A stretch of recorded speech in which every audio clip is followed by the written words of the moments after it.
देखिए ध्यान से, डेल्टा आरटी का मतलब क्या है? थर्मोडायनेमिक्स में आपको बेटा याद है, थर्मोडायनेमिक्स में हमने क्या पढ़ा था? Delta RT gives free energy. किसी को याद है गिव्स फ्री एनर्जी क्या होती है? इसका क्या मतलब होता है? जैसे बेटा कोई भी केमिकल रिएक्शन हो रहा है ना, या कोई भी प्रोसेस है, वो फिजिबल कब होती है? वो फिजिबल कब होती है?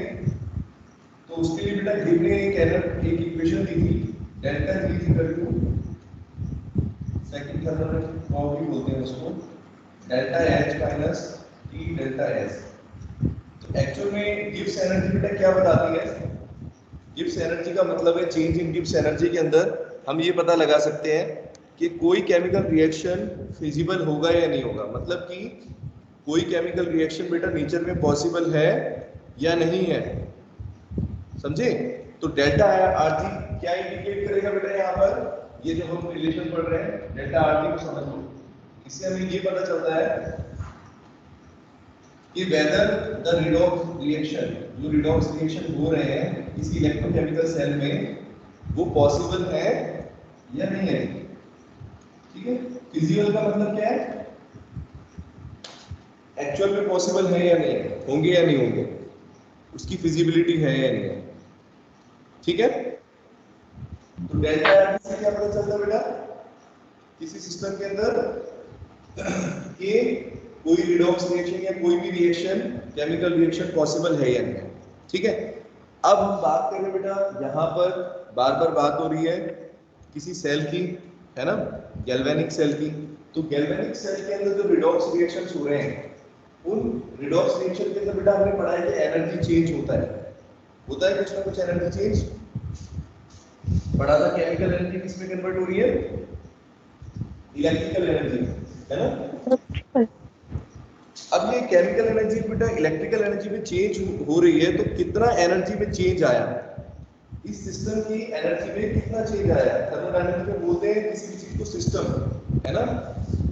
अब देखो, ये इसको आप बोलोगे गिव्स फ्री एनर्जी, और इस एनर्जी को बेटा समझिए, ये एनर्जी किसकी वजह से आ रही है?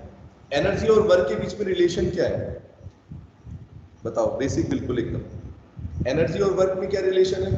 अगर यहाँ पर एनर्जी में कुछ चेंज आ रहा होगा तो बेटा कुछ ना कुछ काम जरूर हो रहा है, वर्क डन हो रहा है। यस, क्या वर्क डन हो रहा है? Yes sir. केमिकल रिएक्शंस हो रहे हैं, उसकी वजह से कुछ बेटा electrical energy, sorry electrical work हो रहा है। जैसे जो रिडॉक्स रिएक्शंस है, हमने क्या पढ़ा? रिडॉक्स रिएक्शंस जो है कुछ ना कुछ काम कर रहे हैं, जिसकी वजह से कुछ बेटा क्या बन रही है, एनर्जी में चेंज आ रहा है सिस्टम में। तो हम ऐसे बोल सकते हैं कि डेल्टा आरटी जो है अपना बेटा, डेल्टा आरटी की वैल्यू किसके बराबर होगी? चेंज इन गिव्स free energy is equal to the electrical work, electrical work done by galvanic cell. कितना समझे? कोई भी जो सेल है, ये कितना इलेक्ट्रिकल काम कर रहा है, कितना इलेक्ट्रिकल वर्क डन कर रहा है, क्योंकि वर्क और एनर्जी में तो आपस में यही रिलेशन होता है। वर्क से एनर्जी, एनर्जी से वर्क कन्वर्ट कर सकते हैं, वर्क से एनर्जी, है ना। सिस्टम के ऊपर कुछ इलेक्ट्रिकल वर्क बेटा हो रहा है, यानी रिएक्शंस हो रहे हैं। उस रिएक्शंस की वजह बेटा सिस्टम की एनर्जी में क्या हो रहा है? इंक्रीज हो रहा है या चेंज हो रहा है। ठीक है, इतना ठीक है, समझ में आया? अब देखो, यस सर। अब ये इलेक्ट्रिकल वर्क निकालेंगे कैसे? ये इलेक्ट्रिकल वर्क कैसे कैलकुलेट करते हैं? तो इसके लिए बेटा थोड़ा सा पास में जाओ, थोड़ा सा पोटेंशियल की डेफिनेशन, पोटेंशियल डिफरेंस, जिसको हम E0 सेल बोलेंगे यहाँ पर। अगर बेटा देखिए पोटेंशियल डिफरेंस और वर्क डन के बीच में क्या रिलेशन होता है, तो पोटेंशियल डिफरेंस की डेफिनेशन बेटा क्या होती है? B is equal to, it is the work done by the work done in moving a charge from one place to another। अगर दो पॉइंट है, मान लो पॉइंट 1 और 2, अगर हम बेटा किसी चार्ज को यहाँ से यहाँ तक मूव कर रहे हैं, है ना, तो कितना काम हमको करना पड़ेगा? इस क्यू चार्ज को आपने इस पॉइंट से इस पॉइंट तक मूव करना है, तो कितना वर्क डन करना पड़ेगा, तो उसी को बोलते हैं पोटेंशियल डिफरेंस। तो ये रिलेशन याद है सबको बेटा? देखो 10th क्लास में लिखा, potential difference is equal to work done per unit charge. ये देखो V is equal to W upon Q, दिख रहा है नीचे, V is equal to W upon Q, ठीक है? ये पढ़ा है सबने? पोटेंशियल डिफरेंस क्या है? जितना हम काम कर रहे हैं इस चार्ज को यहां से यहां तक मूव कर रहे हैं डिवाइडेड बाय पर यूनिट चार्ज, ठीक है या नहीं? अदिति बताओ बेटा। Yes sir. है ना? अब ये मैं इसलिए बता रहा हूं क्योंकि पोटेंशियल डिफरेंस बेटा यहां पर भी यूज होगा, क्योंकि यहां पर भी एक्चुअल में क्या हो रहा है, करंट फ्लो हो रहा है, और जहां बेटा करंट फ्लो कर रहा है वहां पर कुछ ना कुछ पोटेंशियल डिफरेंस तो है, और वो पोटेंशियल डिफरेंस हम कैसे निकाल सकते हैं? V equal to W upon Q।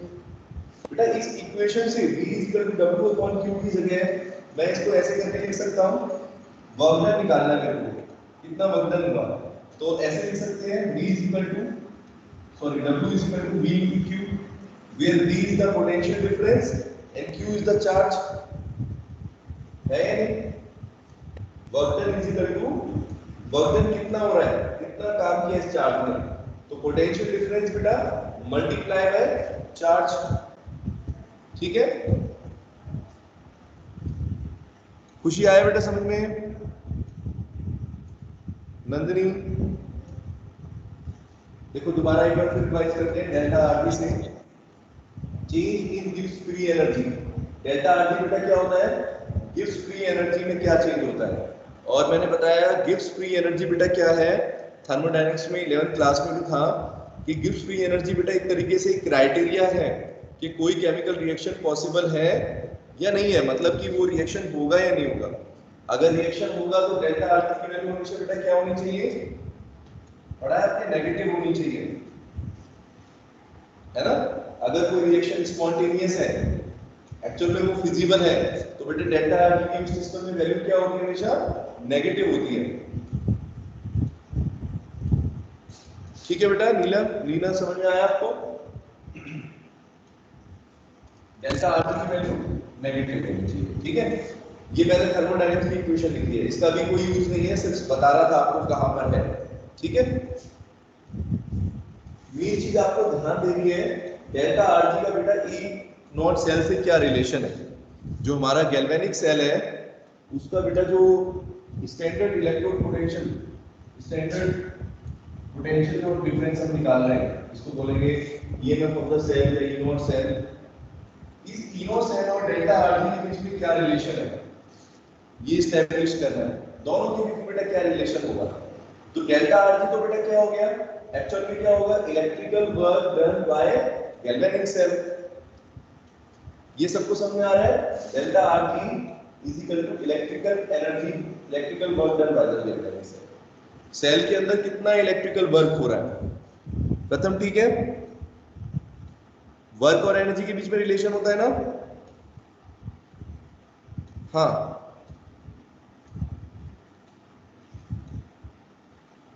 क्या हुआ भावेश, आया बेटा समझ में? रिप्लाई करें। यस। तो अब देखो बेटा, डेल्टा आरटी इक्वल टू हो गया electrical work done by galvanic cell, ठीक है? इन दोनों के बीच में रिलेशन आ गया। अब बेटा हमें चाहिए वर्क कैसे निकालेंगे, है कि नहीं? वर्क कैसे निकालेंगे? अब इस सेल के अंदर क्या काम हो रहा है, याद करो, गैल्वेनिक सेल में काम होता क्या है, चार्ज ही तो ट्रांसफर होता है, चार्ज ट्रांसफर होता है बेटा, इलेक्ट्रॉन्स का ट्रांसफर हो रहा है या आयंस मूव कर रहे हैं, है या नहीं? तो अगर चार्ज मूव कर रहे हैं, हाँ, तो वर्क डन हमारा क्या हो गया, formula potential difference multiply by पर यूनिट चार्ज, ऐसे हो गया। इसको कैसे लिखेंगे हम? अब यहाँ पर बेटा देखो, गैल्वेनिक सेल में हम चार्ज कैसे लिखते हैं और पोटेंशियल डिफरेंस कैसे लिखते हैं। एक गैल्वेनिक सेल के अंदर बेटा क्या पोटेंशियल डिफरेंस होता है, कौन बता सकता है? एक गैल्वेनिक सेल में जो पोटेंशियल डिफरेंस होता है उसको हम क्या बोल रहे हैं? अब तो डेफिनेशन सारी याद हो गई आपको। पोटेंशियल डिफरेंस क्या हुआ पूरे गैल्वेनिक सेल के बीच में? ई नॉट सेल हुआ, यही तो पोटेंशियल डिफरेंस है। दोनों इलेक्ट्रोड्स के बीच में जो पोटेंशियल डिफरेंस है वही तो पूरे उसको चला रहा है, सर्किट को, है या नहीं? बताओ बेटा बी की वैल्यू क्या है? Potential difference for this galvanic cell, कोई भी गैल्वेनिक सेल है हमारा, ई नॉट सेल होगा या नहीं? डेफिनेशन क्या थी ई नॉट सेल की? The potential difference between two electrodes, है ना बेटा? ई नॉट सेल ही हमारा जो पोटेंशियल डिफरेंस होगा, तो बी तो हो गया बेटा हमारा ई नॉट सेल। अब चार्ज कैसे निकालेंगे? ठीक है, चार्ज के लिए देखो मैंने आपको बताया बेटा, यहाँ पर जैसे कोई अपना गैल्वेनिक सेल है, डायग्राम हम छोटा सा ड्रॉ करते हैं। अगर मान लो कितना चार्ज ट्रांसफर होगा, तो ध्यान देना ऊपर से यहाँ इलेक्ट्रोड लगी हुई थी, ऊपर से इलेक्ट्रॉन्स जा रहे हैं। कितने नंबर ऑफ इलेक्ट्रॉन्स जा रहे हैं? एक तो बेटा एक मोल के लिए अगर देखें तो n नंबर ऑफ इलेक्ट्रॉन्स थे, है ना? और मान लो कितने सारे चार्ज जाएंगे, ये कैसे निकाल सकते हैं? अगर हमें f की वैल्यू पता हो। अब ये f क्या था? रिमेंबर f क्या है बेटा? f क्या था? फैराडेज कांस्टेंट, बताया था आपको। फैराडेज कांस्टेंट की f की वैल्यू है क्या? f का मतलब समझाता हूं आपको बेटा। एक मोल के अंदर कितना चार्ज ट्रांसफर हो रहा है, कितने number of charge particles move कर रहे हैं एक मोल के अंदर, ये हम कैसे निकालते हैं? फैराडे बोलते हैं उसको, फैराडे यूनिट F 96487। इसकी वैल्यू बेटा कितनी है? उधर दिख रहा है बोर्ड पर ना, 96487 कूलम पर मोल, मतलब चार्ज पर यूनिट मोल है। ये समझ में आया बेटा आपको? टोटल चार्ज हम कैसे निकाल सकते हैं? टोटल कितने number of charge particles move कर रहे हैं इस सॉल्यूशन के अंदर, इस सेल के अंदर कितने नंबर ऑफ पार्टिकल्स बेटा मूव करेंगे? पर यूनिट मोल तो हो गया अपना फैराडे, है ना? और n बेटा क्या हो गया? कितने नंबर ऑफ चार्ज है पर यूनिट मोल के अंदर। तो total number of charge particles कैसे निकल जाएंगे बेटा? n into f। ये समझ में आया बेटा नंदिनी? टोटल चार्ज बेटा n इंटू एफ कैसे आया? n हम पढ़ते हैं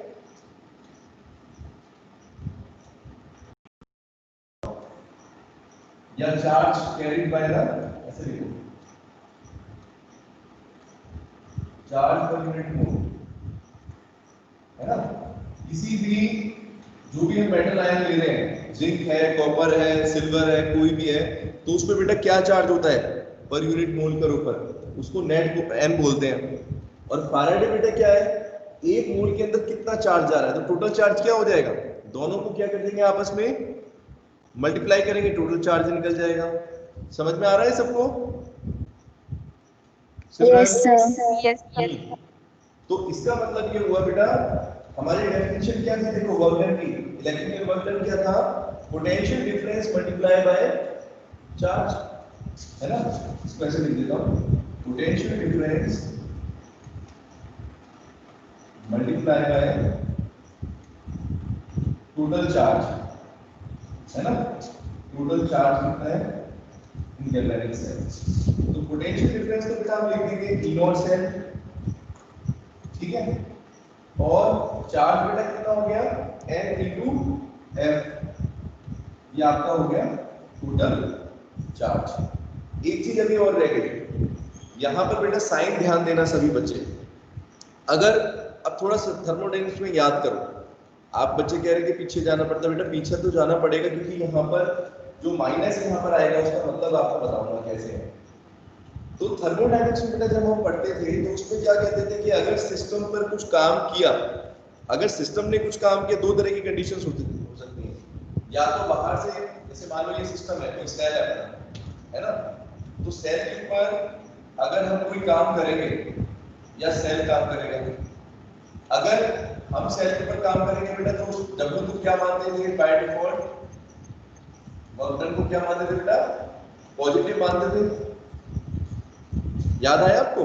सिस्टम के ऊपर अगर हम कोई काम करते हैं, एनर्जी दे रहे हैं, हीट दे रहे हैं, कोई भी काम क्या कर रहा है सिस्टम के ऊपर किया जा रहा है, सिस्टम नहीं कर रहा खुद से, तो क्या लेते थे वर्क डन की बेटा वैल्यू पॉजिटिव होती है नहीं? Yes, sir. और अगर सिस्टम कुछ काम करेगा, मतलब कि अब यहाँ सिस्टम क्या है, हमारा गैल्वेनिक सेल है। अब गैल्वेनिक सेल में बेटा रिएक्शंस जो हो रहे हैं वो तो अपने आप से हो रहे हैं ना, मतलब कि it is the work done by the galvanic cell. अगर work done by galvanic cell है बेटा तो W की वैल्यू फिर क्या होनी चाहिए, क्या साइन आना चाहिए, नेगेटिव होना चाहिए। नंदिनी बेटा इतना समझ में आया? मैं सिर्फ आपको ये बता रहा हूँ यहाँ पर बेटा नेगेटिव साइन जो आएगा डेरिवेशन, ये देखिए ये आ गया, यहाँ पर नेगेटिव साइन क्यों आया आप लोग पूछोगे ना, नेगेटिव साइन क्यों है? तो नेगेटिव साइन बेटा क्यों है, क्योंकि जो वर्क डन किया है वो सिस्टम ने खुद किया है, ठीक है, it is work done by the galvanic cell itself. ये बात किसको समझ में आई और किसको नहीं आई? जिसको नहीं आई वो बता दो चलो। अच्छा आ गई सबको, सबको समझ में आ गया? हाँ कि गैल्वेनिक सेल बेटा खुद काम करता है, मतलब कि खुद इलेक्ट्रिकल वर्क का मतलब क्या है, खुद चार्ज को मूव कर रहे हैं, सारे आपको पता है रिएक्शंस हो रहे हैं, रिएक्शंस की वजह से इलेक्ट्रॉन या चार्ज जो है वो मूव कर रहा है। अब ये चार्ज मूव कर रहा है तो बेटा work done by the system हो गया। तो डेल्टा आर की वैल्यू बेटा क्या हो जाएगी, क्या रिलेशन हो गया, -NF E0 सेल, ये रिलेशन बन गया अपना इन दोनों चीजों के बीच में, where delta R is the बेटा चेंज इन गिव्स फ्री एनर्जी। जो इस सेल के अंदर रिडॉक्स रिएक्शन हो रहे हैं, रिवर्सिबल रिडॉक्स रिएक्शन हो रहे हैं, है ना, उन रिएक्शंस के अंदर बेटा कितनी एनर्जी उसके अंदर चेंज हो रही है वो हम लिखेंगे electrical work done by the galvanic cell. ठीक है, गैल्वेनिक सेल कितना इलेक्ट्रिकल वर्क करता है, और इलेक्ट्रिकल वर्क की डेफिनेशन जैसे मैंने बताया फॉर्मूला अगर हम यहां से निकालें तो बेटा हमारे पास होता है potential difference multiply by charge. अगर टोटल चार्ज की बात करें तो बेटा हो जाएगा NF, और पोटेंशियल डिफरेंस बेटा कितना हो जाएगा V0 सेल। ठीक है, और साइन हमारा बेटा रहता है नेगेटिव। ये सबको समझ में आया? बताओ जल्दी। Yes, sir. अब देखो, हाँ बेटा कुछ चीजें बेटा देखो पहले से, जैसे थर्मोडायनेमिक्स वगैरह का जहां पर बेटा कॉन्टेक्स्ट आएगा वहां पर मुझे बताना पड़ेगा, है ना, क्योंकि सिर्फ आपको याद नहीं करना है, आपको समझना है कि ये इसमें माइनस नेगेटिव साइन क्यों आया है। ये देखो या पोटेंशियल डिफरेंस का जैसे यहाँ पर फॉर्मूला था, अभी मैं डायरेक्ट करा देता लेकिन फिर आप ये सोचते कि ये आया कहाँ से, तो इसलिए मैंने ये आपको बताया। ठीक है, अब ये आपको समझ में आ गया बेटा। इसके बाद अब क्या होता है, डायरेक्टली इसके ऊपर भी क्वेश्चंस आते हैं न्यूमेरिकल्स। ठीक है, जैसे मान लो आपको डेल्टा आर की वैल्यू बतानी है तो आपको यहाँ पर चार्ज दे देंगे, नंबर ऑफ चार्ज पार्टिकल्स कितने हैं, फैराडे की कांस्टेंट है आपको पता है 96487 है ना, और E0 सेल बेटा हम कैलकुलेट कर सकते हैं या क्वेश्चन में गिवन होगा। ठीक है सिमरन, तो ये बेटा आप निकाल सकते हो डायरेक्टली। अब इसमें मैंने एक चीज, आप जब एप्लीकेशंस पढ़ रहे थे, जब हम एप्लीकेशंस ऑफ इलेक्ट्रोकेमिस्ट्री पढ़ रहे थे तो मैंने वहां पर एक चीज आपको बताई थी कि रिएक्शन कोई पॉसिबल है या नहीं है, मतलब कैसे पता चलेगा ये हमारा वर्किंग जो सेल है, जैसे कोई भी मेटल की आपने इलेक्ट्रोड ले ली, ठीक है, मतलब कि कॉपर जिंक ले रहे हैं, कोई भी मेटल आप ले रहे हो तो, और आप पता लगाना चाहते हो कि ये सेल फिजिबल होगा नहीं होगा, मतलब ये सेल काम करेगा नहीं करेगा, गैल्वेनिक सेल इसमें करंट फ्लो होगा या नहीं होगा, तो हम कैसे पता लगा सकते हैं कि डेल्टा आर की वैल्यू बेटा क्या होनी चाहिए किसी भी गैल्वेनिक सेल के अंदर। देखो ध्यान से, क्या आनी चाहिए बेटा, ओवरऑल वैल्यू। देखो ओवरऑल वैल्यू बेटा क्या आनी चाहिए, नेगेटिव आनी चाहिए, Negative. है ना, तो ये ध्यान रखना है आपको। अगर मान लो आपसे किसी क्वेश्चन में, जब मैंने आपको क्वेश्चंस दे रखे हैं तो क्वेश्चन जो दिए हैं उनमें से एक क्वेश्चन ये भी था, एनसीईआरटी क्वेश्चन 17 नंबर, उसमें पूछता है कि क्वेश्चन में पूछ रहा है कि बताओ कि क्या कोई रिएक्शन पॉसिबल है या नहीं है, मतलब फिजिबल लिखा हुआ है। तो फिजिबल का बेटा मतलब क्या है, आपको एक्चुअल में क्या करना है, डेल्टा आरजी की वैल्यू कैलकुलेट करनी होगी। ठीक है, डेल्टा आरजी की वैल्यू निकालनी है और ये देखना है कि डेल्टा आरजी की वैल्यू नेगेटिव आ रही है या नहीं आ रही है। अगर नेगेटिव आ गई तो बेटा रिएक्शन क्या है साक्षी, तो रिएक्शन क्या है आपका अगर डेल्टा आरजी नेगेटिव है तो कैलकुलेट करोगे, उसके बाद डेल्टा आरजी की अगर नेगेटिव वैल्यू आती है तो इसका क्या मतलब हुआ, रिएक्शन फिजिबल होगा या नहीं होगा, होगा। होगा। तो बस यही चीज आपको देखनी थी, उसमें कई सारे रिएक्शंस हैं, ठीक है। हर एक के आपको क्या दे रखा है, दो मेटल्स दे रखे हैं, जैसे जिंक कॉपर दे दिया, कॉपर सिल्वर दे दिया, कोई भी दो मेटल्स दे रखे हैं, और फिर आपको पूछ रहा है कि डेल्टा आरजी मतलब बताओ कि रिएक्शन फिजिबल है नहीं है। तो इनडायरेक्टली बेटा इस इक्वेशन का अपने को यूज करना है, जहां पर पहले हम ई नोट से निकाल लेंगे, ठीक है, और फिर 4 से मल्टीप्लाई करके ये देखेंगे कि डेल्टा आरजी की वैल्यू, बस आपको एक लेना है कि नेगेटिव आ रही है प्लस आ रही है। अभी यहां से आपको डायरेक्टली भी बता सकता हूं, अगर आपको कैलकुलेट नहीं करना, सिर्फ ये बताना है कि डेल्टा आरजी नेगेटिव है या पॉजिटिव है, तो बेटा अगर ध्यान से देखो तो यहाँ पर माइनस का साइन सबको दिख रहा है ना, नेगेटिव साइन है। तो बेटा ई सेल की ई नॉट सेल की वैल्यू क्या होनी चाहिए, पॉजिटिव होनी चाहिए, नेगेटिव होनी चाहिए, बस ये देखो ई नॉट सेल की वैल्यू हमारी यहाँ पर क्या होनी चाहिए, अगर हम चाहते हैं कि पॉजिटिव। हाँ पॉजिटिव होनी चाहिए, क्योंकि बेटा अगर नेगेटिव हो गई तो माइनस माइनस तो प्लस हो जाएगा, और डेल्टा आरजी प्लस होगा मतलब कि रिएक्शन फिजिबल नहीं होगा। हमेशा बेटा आपको क्या करना है, अगर आपसे सिर्फ पूछा जाए फिजिबल है या नहीं है, तो बस आपको क्या देखना होगा कि ई नॉट सेल जो हमारा बेटा आ रहा है वो पॉजिटिव है या नहीं है, ठीक है। Yes sir. आगे अच्छे से समझ में, चलो अब एक छोटा सा ऐसे रिलेशन है, जैसे अभी हमने पढ़ा डेल्टा आरजी और ई नॉट सेल के बीच में, किसके बीच में बेटा पढ़ा है, डेल्टा आरजी और ई नॉट सेल, ठीक है। इन दोनों का रिलेशन आपने ये देख लिया।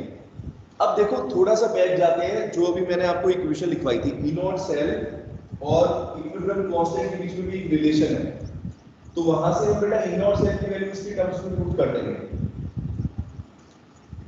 ठीक है। क्या था देखो फॉर्मूला एक बार रिवाइज करते हैं, इतना समझ में आया बेटा अच्छे से सबको रिलेशन। अब इसके ऊपर न्यूमेरिकल भी करने हैं, यस सर। हाँ न्यूमेरिकल्स भी करने हैं, ठीक है। चलो तो रिलेशन जो था बेटा मैं लिख के बताता हूँ आपको क्या था, ध्यान देना। हमारा रिलेशन आएगा, देखो E not cell is equal to, sorry E cell is equal to E not cell minus R T, sorry R T लिख लेते हैं, R T on N F वाला डालेंगे एन एफ, और अगर स्टैंडर्ड के लिए लिखें तो डायरेक्टली लिख लेते हैं 0.059 अपॉन n log AC। बेटा ये रिलेशन आया था, देखो देखो, ठीक है, NF ई नॉट सेल, ये रिलेशन था ई सेल और log AC के बीच में, ठीक है।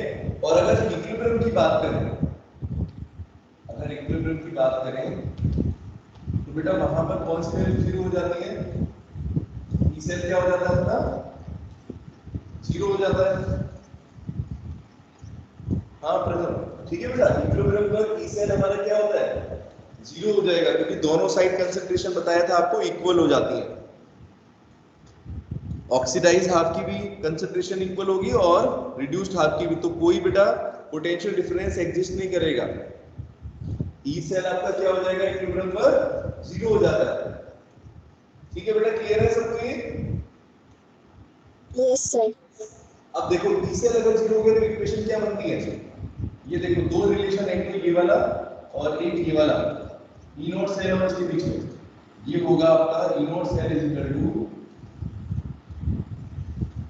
वहां पे जाएगा तो माइनस माइनस कट जाएगा 0.059 अपॉन n log AC, दिखा बेटा अच्छे से देखो,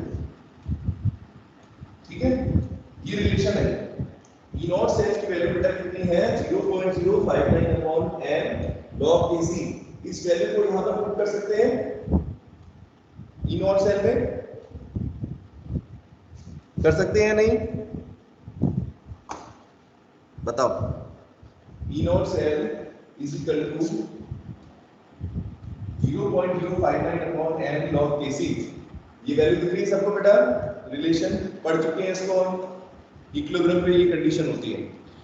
अगर हम चाहते हैं इक्विलिब्रियम वाली कंडीशन पर यानी ई नॉट सेल की वैल्यू बेटा इसमें पुट कर दें तो हमारा क्या आ जाएगा? देखो kc और डेल्टा आरटी के बीच में रिलेशन आ जाएगा। आया समझ में अभी सिमरन? Yes sir. इसको हटा देता हूँ, तो नीचे वाला हटा देता हूँ, यहाँ पर लिखता हूँ। देखो ध्यान से देखो, ई नॉट सेल का फॉर्मूला बेटा ऊपर मैंने लिख दिया ये। इस वैल्यू को मुझे यहाँ पर पुट करना है, तो बताओ क्या आएगा? बता देता हूँ, डेल्टा आरटी या नॉट लगा लो equal to minus NF. E not cell की बेटा वैल्यू कितनी है? 0.059 अपॉन n log kc। ठीक है? ठीक है बेटा, यही है।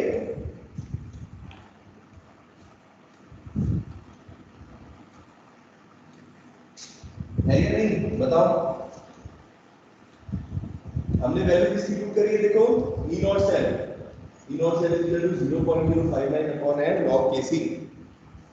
बताओ बेटा जल्दी। और इसको सॉल्व कर सकते हैं, क्या सॉल्व कर सकते हैं? देखो ऐसे n काटो, ठीक है, तो क्या आ जाएगा? और एक्चुअल में अगर इसको हम ऐसे लिखें, देखो 0.059 को हटाओ, एक्चुअल में क्या होता था? RT अपॉन NF ये होता था। रिलेशन बेटा क्या होता था? अगर हम स्टैंडर्ड टेम्परेचर प्रेशर क्या बेटा? हाँ खुशी बोलो। RT upon NF। हाँ RT अपॉन NF, ये जो हम ये तो बेटा 0.059 कब लेते थे? जब हम उसमें टेम्परेचर 298 केल्विन है ना पुट कर देते थे और फैराडे एफ की वैल्यू पुट कर देते थे, लॉग की वैल्यू पुट कर देते थे, तब आता था। अगर वैसे लिखते तो क्या आता था अपना? इक्वल ऐसे लिख देता हूँ 2.303 RT अपॉन NF ये आएगा, क्योंकि LOC लिख दिया ना लॉग दूसरा वाला। अब देखो बेटा NF से NF कट गया, क्या दिख रहा है आपको? माइनस 3.03203 RT log KC, और यहाँ क्या हो गया? Delta RT। ये रिलेशन बस कुछ नहीं है, वैल्यू पुट कर देंगे। आया समझ में? ई नॉट सेल की वैल्यू पुट कर दी हमने इक्विलिब्रियम पर, तो बेटा देखोगे इक्विलिब्रियम पर कैसे निकाल सकते हैं? डेल्टा आरटी अगर हमें इक्विलिब्रियम पे निकालना है, -2.303 आरटी, आर हो गया हमारा यूनिवर्सल गैस कांस्टेंट और टी हमारा टेंपरेचर, ठीक है, लॉग केसी, एनएफ से एनएफ कट गया है ना, ये टर्म कट गया, लॉग केसी बच गया। यानी केसी की अगर वैल्यू दे रखी है तो बेटा क्या निकाल सकते हैं? डेल्टा आरजी की वैल्यू कैलकुलेट हो सकती है। ठीक है साक्षी बेटा, आया समझ में? रिलेशन देखो, एक रिलेशन हमने ये पढ़ा डेल्टा आरजी और ई नॉट सेल के बीच में। फिर हमने क्या किया? ई नॉट सेल की वैल्यू जो हमारे पास फॉर्मूला था ई नॉट सेल का इक्विलिब्रियम कंडीशन पर, तो इक्विलिब्रियम में बेटा क्या हो जाता है? E cell is equal to 0 हो गया, तो ई नॉट सेल बेटा क्या आया? 0.059 अपॉन n log kc। ये समझ में आ रहा सबको? ये फॉर्मूला कैसे लिखा हमने? मेन इक्वेशन ये थी, इक्विलिब्रियम के लिए ये लिखते हैं। रुपेश अप्लाई करो, E not cell is equal to 0.059 upon n log kc। इस वैल्यू को बेटा हमें यहाँ पर पुट करना था, और जैसे हम पुट करेंगे तो देखेंगे NF सॉल्व हो गया, ये डायरेक्ट रिलेशन आ गया। तो अगर कोई न्यूमेरिकल ऐसे भी आ सकता है जो बेटा इस फॉर्मूले के ऊपर बेस्ड हो, मतलब कि क्वेश्चन में आपको एक्चुअली क्या दिया जाएगा? केसी की वैल्यू अगर दी रहेगी तो डेल्टा आरटी पूछेगा, ठीक है, या फिर डेल्टा आरटी अगर आप निकाल पाओगे, ठीक है, इस फॉर्मूले से मान लो, तो फिर लॉग केसी पूछेगा। समझ गए? अब जो भी रिलेशंस आए हैं, 3-4 इसमें फॉर्मूले आए हैं, वो सब आपको ध्यान रखने हैं। ठीक है, 2 इक्वेशन है आज की हमारी। योगेश, हाँ बेटा, समझ में आया इक्वेशंस कैसे आई हैं? बताओ। Yes sir. अब आपको क्वेश्चंस में बताऊंगा। अच्छा, इतना समझ में आ गया? देखो, अगर किसी को डाउट है बेटा पूछ लो जल्दी से, ठीक है? इसको आप जो है नोट करो इस तरीके से, ठीक है? और अब बेटा देखो कैसे क्वेश्चंस आते हैं वो हम देखेंगे। लास्ट क्लास में बेटा मैंने आपको लॉग एंटी लॉग समझाया था, तो क्या क्या समझ में आया? लॉग तो समझ में आ गया, लॉग कैलकुलेट करना। एंटी लॉग बच्चों को दिक्कत हो रही होगी, बताओ। सिमरन, एंटी लॉग समझ में आता है कैसे निकालते हैं? अगर हमें क्वेश्चन में एंटी लॉग करने पड़ जाए। लॉग की वैल्यू तो बेटा सिंपल है, लॉग 1 से लेके 10 तक आपको याद रखनी है ना? ठीक है, एक बार वेट करो।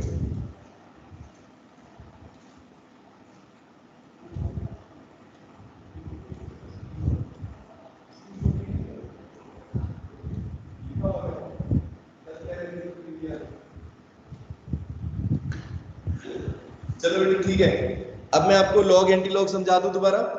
क्वेश्चंस में यूज होता है। लॉग किस किस को आगे निकालना है? Yes sir. हाँ, लॉग किस किस को आया? जिसको आया उसको बता दो मुझे, कोई नहीं, मैं करा रहा हूँ सारा आपको दोबारा। लॉग की वैल्यू याद करिए बेटा 1 से 10 तक, इसको याद रखता हूँ जल्दी से। लॉग 1 से 10 तक स्टार्ट करो जल्दी। लॉग 1 की वैल्यू बेटा कितनी होती है? ये तो आपको याद करनी पड़ेगी।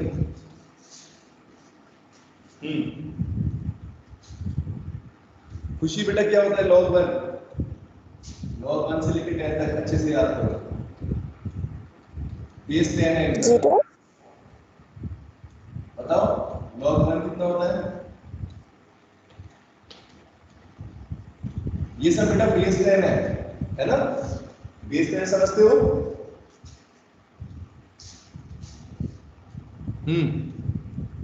बेस 10 समझ में आ रहा है?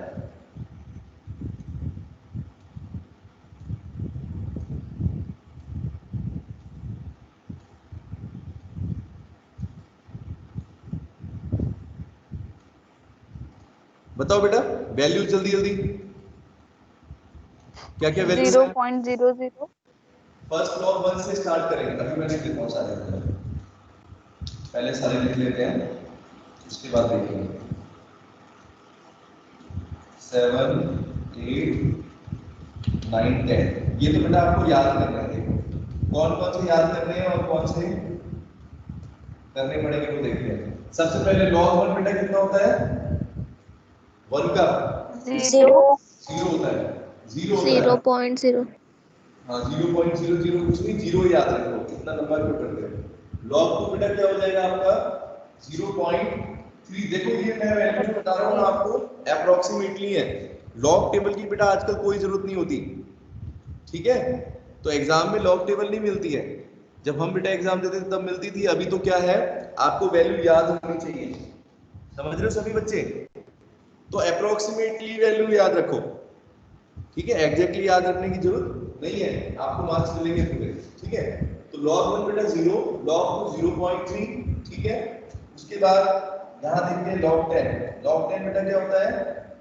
1 10 10 1। और log 8 की वैल्यू बेटा होती है 0.9, 0.90 या 0.9, ठीक है? log 9 बेटा कितना हो गया? इन दोनों के बीच का होता है 0.95, ठीक है?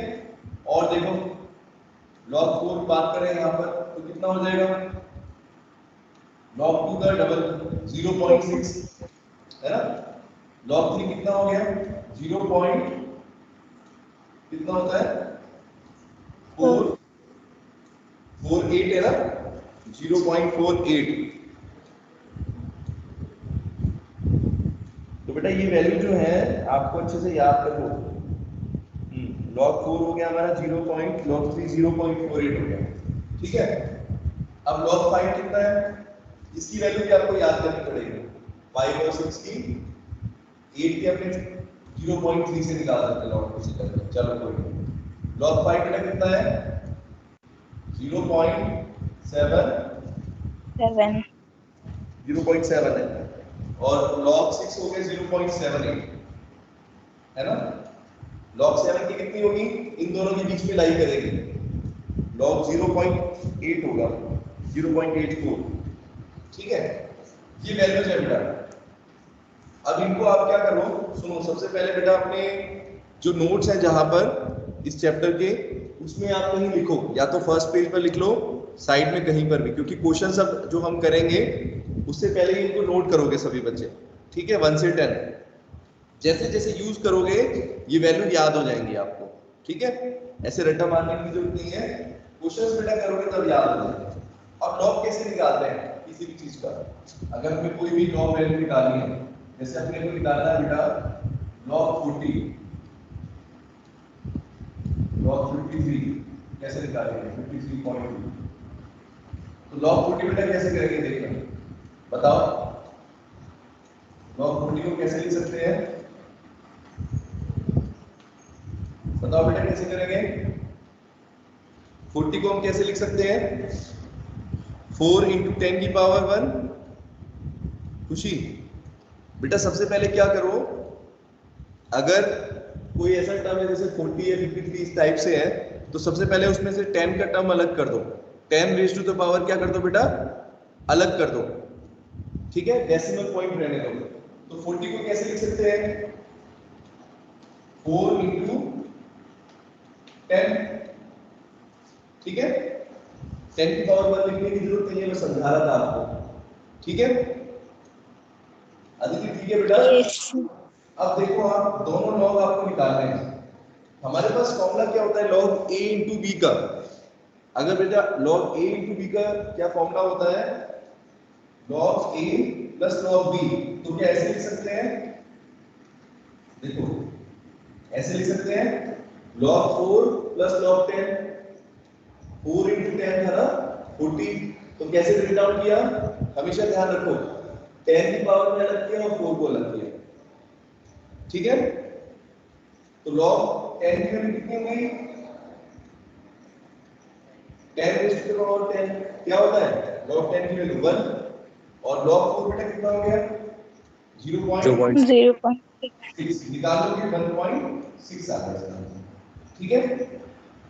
अब अगला देखो अगर 53.2 ऐसा कुछ दे रखा है तो इसको कैसे करेंगे पहला स्टेप क्या करना है कोई भी लॉग या एंटी लॉग का क्वेश्चन बेटा करना है सबसे पहले आपकी कोशिश क्या होनी चाहिए उसको 10 की पावर में अलग करो तो 10 की पावर में कैसे लिख सकते हैं बेटा 5.32 देखना ध्यान से 5.32 into 10 की पावर कितना हो जाएगा डेसिमल एक पॉइंट इधर आया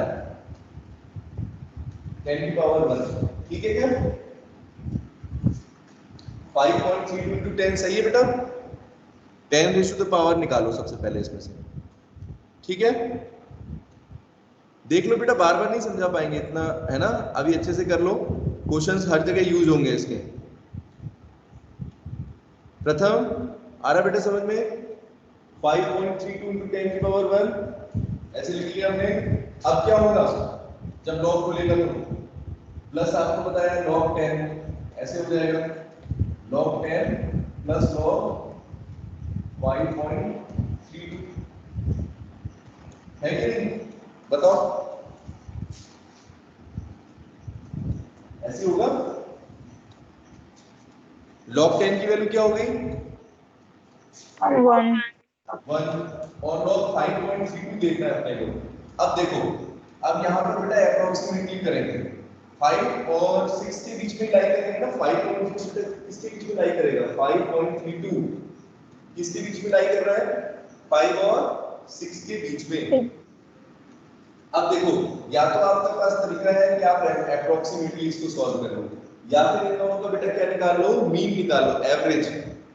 अगर इनका एवरेज देखेंगे तो कितना आएगा ऐसे रफली देखो कितना आ रहा है 0.74 आ रहा है बताओ। इन दोनों का एवरेज जिनके बीच में बेटा लाइन करे अब जैसे डेसिमल का आपको निकालना है तो उसमें अगर 0.74 हम 0. log 5 के लिए हमने देखी 0.7 है ना, 5.32 हम निकालना चाहते हैं तो 5.32 का मतलब बेटा किसके बीच में लाई करेगा, 6 और 5 के बीच में। समझ रहे हो मेरी बात? कोई भी पॉइंट में निकालना है सबसे पहले क्या देखेंगे, दो कौन कौन से लॉग के बीच में लाई करेगा और उनका आप ले लो फिर एवरेज। एवरेज मतलब कि 0.70 और 0.78, इसका एवरेज बेटा कितना आ रहा है, लगभग 0.74 रफली। तो अब हमारी जो वैल्यू होगी बेटा 0.74 से क्या होगी, थोड़ी सी कम होगी क्योंकि log 5.32 दे रखा है। ये 0.74 किसकी वैल्यू है, log 5.5 की। समझ रहे बच्चे बेटा? बताओ जरा। अगर log, हाँ क्वेश्चन में बेटा हमें log 5.5 पूछता, अगर कौन सी कहता 5.5 की वैल्यू बताओ, log 5.5 तो कितनी हो जाती है सभी बच्चे बताओ, कितनी रखते हैं, 0.74 है ना, रखते नहीं रखते एवरेज? लेकिन हमें क्वेश्चन में 5.32 पूछ ली, अगर आप बेटा ये चीज समझ लोगे ना तो कोई भी वैल्यू आप निकाल सकते हो और रफली निकालनी होती है, ऐसे नहीं कि एग्जैक्टली कोई इसमें वो है, इतना बस आपको याद करना है, देखो कुछ भी मुश्किल नहीं है। तो 5.3 की वैल्यू बेटा 5.5 से कम होगी तो 0.74, इससे थोड़ी कम रख दो तो इसका भी आधा कर दो, मतलब कि 0.73 चल जाएगी। 0.73 रख सकते बेटा, बताओ? अगर आप 0.74 रखोगे तब भी ठीक है, लेकिन और थोड़ा सा अप्रोक्सीमेटली में भी एक होता है कि थोड़ा सा क्लोज जाके, तो यहाँ पर 0.73 हमने वैल्यू रखी है, सबको समझ आई कैसे किया ये काम, बताओ जल्दी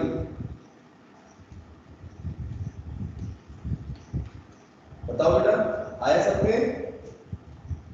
0.73 हमने कैसे रखी है? Yes sir. सभी कर लेंगे अब क्वेश्चन, निधि, यस सर। साक्षी, सबको आ गया अच्छे से? लॉग का क्वेश्चन अब किसी को कोई रुकने वाला नहीं है, कर लेगा फटाफट। सबसे पहला स्टेप बेटा देखो, मैं फिर दोबारा रिवाइज करता हूँ। हम जनरली क्या करते हैं, जो भी हमारी वैल्यू आती है ना उसको बेटा क्या करते हैं, जैसे मान लो इस तरीके का कोई टर्म दिया हुआ है, ठीक है, तो सबसे पहले बेटा क्या करोगे, इसको इस तरीके से लिखेंगे 10 की पावर में, एक्सपोनेंशियल फॉर्म बोलते हैं ना, एक्सपोनेंशियल फॉर्म में एक्सप्रेस कर दो। तो 67000 को कैसे लिख सकते हैं बेटा, 6.7 और 10 की पावर कितनी हो जाएगी, साक्षी कितनी हो जाएगी, 6.7 नहीं 6.7 है, देखना यहां तक लेके आओ। एक्सपोनेंट बेटा होती है जिसमें पॉइंट भी ले लें, एक नंबर छोड़ते बस, आगे का एक डिजिट छोड़ते हैं, उसके आगे पॉइंट लगाते हैं, ध्यान रखना। तो 6.7 बेटा 1 2 3 4 होगी, ठीक है? यस। अब इसका लॉग लो, बताओ, अब आप लोग बताओगे मुझे, सबसे पहले बताओ इसका लॉग लेना है कैसे लेंगे? पहला स्टेप क्या करना है अपने को, फर्स्ट स्टेप में क्या करेंगे, क्या लिखूं मैं इसको, ऐसे लिख सकता हूं, log 6.7 प्लस log 10 की पावर 4 है ना। अब 6.7 की वैल्यू तो अभी हम निकालेंगे और 10 की पावर 4 क्या हो जाएगी, सिंपल 10 की पावर 4 का मतलब क्या है, जितनी पावर होती है वो तो आगे आ गई, यही होती है ना 4 log 10। ये देखो फॉर्मूला भी आपके पास होता है, रेज़ टू द पावर बेटा क्या हो जाती है, सामने आ जाता है। हाँ सामने आ जाता है, और log 10 कितना हो गया, 1 हो गया, तो मैं डायरेक्टली 1 लिख दूं 4, ठीक है? समझ रहे सभी बच्चे? इसलिए बेटा हम डायरेक्टली कभी भी 10 की पावर जितनी भी होती है, देखा आपने, डायरेक्टली लिखते हैं यहाँ पर, क्योंकि वो तरीका आपको बता दिया कैसे निकालना। अब बात आ गई 6.7 की, 6.7 बताओ कहां से निकालोगे, 6 और 7 के बीच में देखोगे, 6 और 7 के बीच में यस। सबसे पहले इनका एवरेज लेते हैं। अभी कोई कैलकुलेट नहीं करेगा, 12th क्लास में कोई बच्चा आप कैलकुलेट करने वाला नहीं है, कॉमन सेंस यूज करेंगे। कैसे? 0.78 और 0.84 के बेटा बीच की वैल्यू क्या होगी, मैं आपको बताता हूँ। 78 दिख रहा है और 84 दिख रहा है, तो लगभग कितनी होनी चाहिए? 0.82 होनी चाहिए। बताओ क्या किया मैंने? 2 यहां से ले लो, रुको नहीं 0.80 मतलब कि कितना डिफरेंस आ रहा है? 1486 है ना? तो 6 आ रहा है तो 0.83 लो, 0.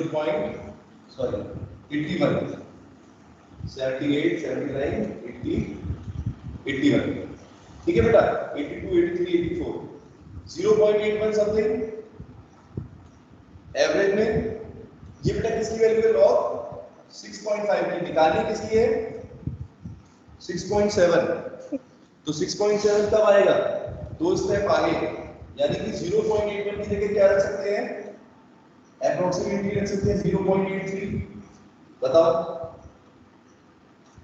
82 भी रख सकते हैं, 82 भी रख सकते हो, कोई ज्यादा फर्क नहीं पड़ने वाला, ठीक है। 83 यानी कितना हो गया बेटा आंसर अपना?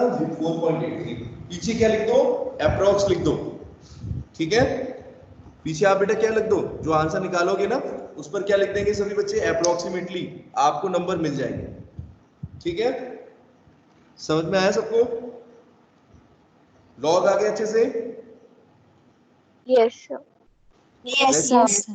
हर एक बच्चे आज बेटा प्रैक्टिस करोगे, आज जो क्वेश्चंस आपको दे रखे हैं वो करना, ठीक है। मैं उसके सॉल्यूशंस भी आपको भी दे देता हूँ, ठीक है, व्हाट्सएप ग्रुप में। तो आप उन क्वेश्चंस को करोगे तो बेटा ये निकल जाएंगे अपने आप, अलग से करने की प्रैक्टिस जरूरत नहीं है, उन्हीं क्वेश्चंस को करो जहां पर लॉग का यूज हो रहा है, ठीक है। अब एंटी लॉग की बात करें, एंटी लॉग कैसे करते हैं? लॉग आगे बेटा समझ में, एंटी लॉग देखते हैं। एंटी लॉग का मतलब क्या हुआ बेटा? एंटी का मतलब क्या होता है बताओ? एंटी का मतलब क्या है? अपोजिट।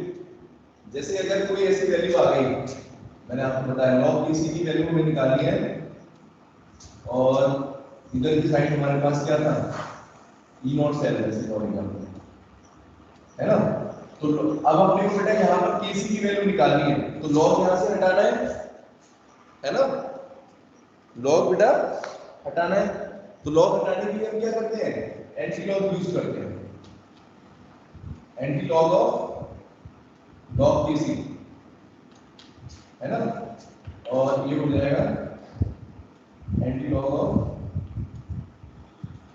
E0 cell. अब देखो ये तो एंटी लॉग से लॉग कट गया, यहां तो आ जाएगा अपना केसी, और ये बेटा वैल्यू जो भी है वो उसका हम क्या ले लेंगे? एंटी लॉग ले लेंगे। समझे सभी बच्चे? अब करते कैसे हैं? मेथड क्या होगा हमारा? एंटी लॉग बेटा मतलब अपोजिट। अब देखना, जैसे कोई भी वैल्यू अगर आपको दे रखी है, एग्जांपल से लेंगे, जैसे अपने को वैल्यू दे रखी है 4.5 या 14.5, ठीक है, 14.5, इसका हमें क्या लेना है बेटा? Anti log. तो कैसे लेंगे? सबसे पहला हमारा काम क्या होगा? बेस टू द 10 देखेंगे। बेस टू द 10 मतलब कि 14.5 को अगर हमें लिखना है 10 की पावर की फॉर्म में, तो कैसे लिख पाएंगे? 1.45 10 की पावर क्या हो जाएगा बेटा? 1, है ना, 10 की पावर बनाना ये है। अब एंटी लॉग लेते हैं, इसका एंटी लॉग कैसे लेंगे? 10 का बेटा एंटी लॉग क्या हो जाएगा? अब याद करो लॉग 10 की वैल्यू क्या थी? 1 थी। जब एंटी लॉग ले लें तो बेटा क्या बोलेंगे? जब एंटी लॉग बोलेंगे कि मतलब कि 10 की वहां पे वैल्यू दे रखी है, तो बताओ कि लॉग क्या है? हाँ बेटा बताओ, अगर वहां पर 10 दे रखा है, हम बोलते हैं लॉग 10 की वैल्यू 1 है, तो एंटी लॉग ऑफ क्या बोल सकते हैं? अगर एंटी लॉग इसका क्या होगा? लॉग 10 का 1 होगा, मतलब कि वहां 10 लिखा हुआ, तो मतलब कि क्या है ये बेटा क्या वैल्यू है? 1 आ गई ना। इसकी वैल्यू, इसका मतलब अगर हम देखें लॉग हटा के तो कितनी हुई? 1 हुई नहीं? बता दो नंदिनी। खुशी बताओ बेटा 1.45 इंटू 10 है, ठीक है। तो हम कैसे लिख सकते हैं इसको 1.45 इंटू 10, ठीक है। और 10 log 10 बेटा अपना किसकी वैल्यू नहीं है 1 है, तो यानी कि अपना हो गया log 10 1। 1.45 की वैल्यू कैसे देखोगे, इनमें से देखो कि किसकी वैल्यू, तो ऐसा नहीं, थोड़ा सा चेंज करता हूं, जैसे अपने को कोई वैल्यू दे रखी है 14.5, ठीक है। तो 14.5 को बेटा हम कैसे लिखेंगे यहाँ पर, अपने पास वैल्यू किसकी गिवन है देखो 1 से लेके 10 तक, मैक्सिमम वैल्यू बेटा कितनी है 1 है। तो यहाँ पर आप देखो 1 है मतलब कि आप ऐसे अलग कर दो 14 प्लस 0.5, ये हाँ बेटा ऐसे लिख सकते हैं, ऐसे करो, क्या करना है जो पॉइंट्स है उसकी वैल्यू को अलग कर लो डेसिमल में, ठीक है। अब 0.5 बेटा देखो वैल्यू किस टॉप की आ रही है, किसके बीच में लाई करेंगे, देखना जरा 0.5 3 और 4। हाँ 3 और 4 के बीच में लाई कर रही है। और अगर इन दोनों का थोड़ा एवरेज लें तो कितना बैठेगा बेटा 6 8 14, 14 का मतलब 54 है ना, तो 54 यानी log 3.5 की वैल्यू कितनी होगी बेटा देखना 0.54, और हमें क्या दे रखा है 0.5 है ना, तो थोड़ा सा इससे ज्यादा ले लेते हैं। तो ये बेटा 0.5 का वैल्यू क्या हो जाएगी एक्चुअल में, ये क्या है आपका log ऑफ ऐसे anti log of 14 plus log of 3.5। इसे थोड़ा कम करना पड़ेगा ऊपर की तरफ है ना, तो 3.4 ले लो, ठीक है। ठीक है बेटा आया हमने 3.4 कैसे लिया हमने 0.4 वैल्यू चेक करो इस लॉग टेबल में कहां पर है 0.4 यहां पर है इन दोनों के बीच में, ठीक है 0.48 और 0.6 के बीच में, और 3.5 से क्योंकि बेटा कम है तो इसलिए log 3.4 हो गई। अब इस 14 का क्या करा जाए, इसका भी अपने को एंटी-लॉग बेटा लेना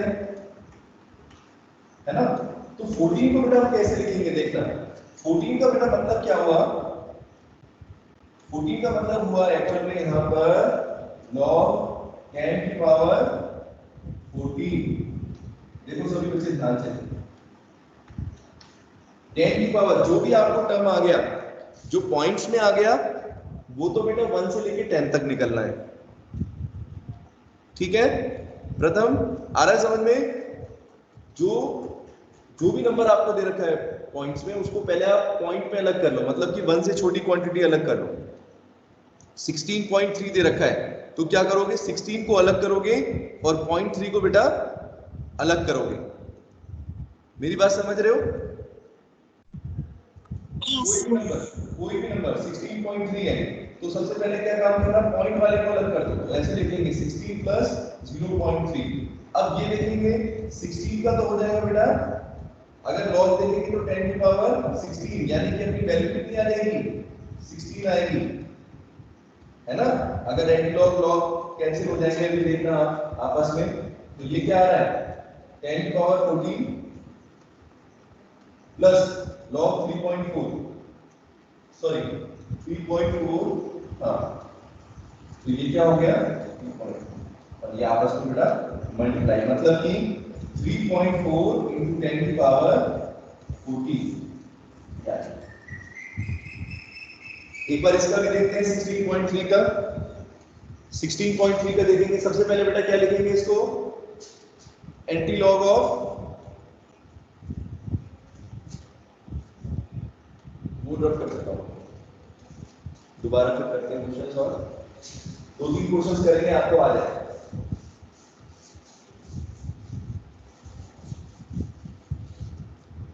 क्या लिखा था मैंने 16.3 का, ये देखो बेटा we have to calculate antilog of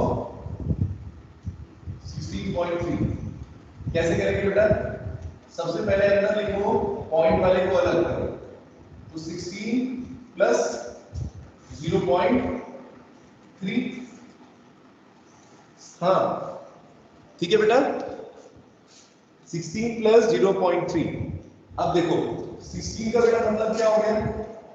anti log में देखोगे तो अपोजिट, यानी 10 की पावर कितना है बेटा? ये log 10 की पावर 60, और 0.3 किसकी वैल्यू है? इस टेबल पर देख लो, तो 0.3 हमें दिख रहा है, log 2 दिख रहा है, तो क्या लिखेंगे? log of 2, ठीक है। अब देखो एंटी लॉग काटोगे तो क्या होगा? इससे ये सॉल्व हो गया, इससे भी सॉल्व हो गया, तो क्या बचेगा? 2 into 10 की पावर 16। आया सबको समझ में? Yes, sir. अब और कोई Yes. क्वेश्चन देखते चलो, आप कोई वैल्यू बताओ, कोई भी वैल्यू बताओ अपने हिसाब से, फिर उसको निकालते हैं। बताओ कोई भी वैल्यू बोलो जिसका हमें निकालना है एंटी लॉग, कोई भी बोल सकते हो, निकाल पाएंगे हम, बताओ। और अगर ज्यादा वैसी होगी तो हम अप्रोक्सीमेटली निकाल देंगे। बताओ कोई भी वैल्यू बताओ बेटा। 4.3 बताओ, क्या कराऊं आपको? 4.4 लेते हैं, ठीक है। 4.4 का एंटी लॉग लेते हैं बेटा, कैसे करेंगे? एंटी लॉग ऑफ 4.4 को कैसे लिखेंगे बेटा? सबसे पहला काम क्या करना है? 4 को अलग, है ना, पहले से लिखो 4 को अलग प्लस 0.4 को अलग। अब लिखो 4 को बेटा कैसे लिखेंगे? 4 तो कितना हो जाएगा? 10 की पावर 4. log 10 की पावर 4। log 10 की पावर 4, गुड। और 0.4 की वैल्यू देखनी है अब इसमें, 0.4 कहां दिख रहा है? log 3 होता है बेटा 0.48 और log 2 होता है 0.3, यानी कि इन दोनों के बीच का अगर हम देखें log 2.5 की वैल्यू अपनी, तो ये अप्रोक्सीमेटली आई बेटा 803, अगर करें इसका अप्रोक्सीमेटली 78 का हाफ, तो मतलब कि 34, 0.34 बेटा वैल्यू आ रही है log 2.5 की, और अपने को निकालनी है 0.4 की, है ना।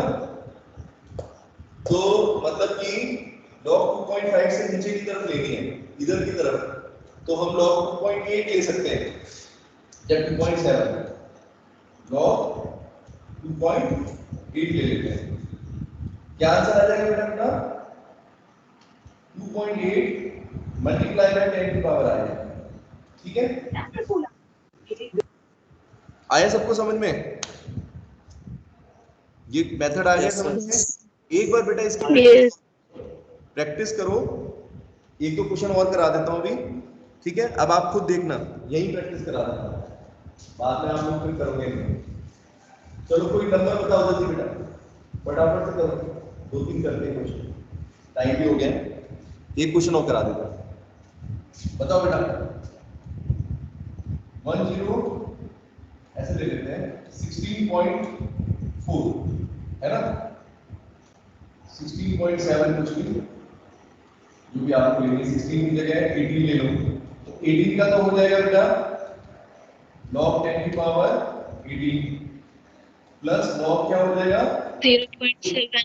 7, तो ये हो गया अपना 10 की पावर 18 सॉल्व हो जाएगा, और ये बेटा वैल्यू हो जाएगी 0.7 log 5, यानी कि आंसर आ गया अपना 5 into 10 की पावर 18, बस उल्टा करके देख लो, 18। ठीक है। तो आज आपको, ठीक है, क्वेश्चंस जो दे रखे हैं बेटा, आज सभी बच्चे कंप्लीट कर लेंगे, बताओ हो जाएंगे ना? Yes, sir. Yes, sir. हाँ, और मैं सॉल्यूशन भी डाल दूंगा, अगर आपको, हाँ उसमें से चेक कर लेना, अगर नहीं हो तो उसमें से कर लेना, ठीक है।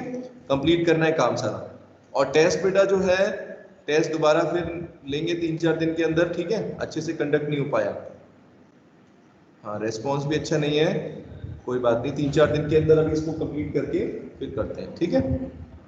चलो bye, take care. Bye, sir. Yes.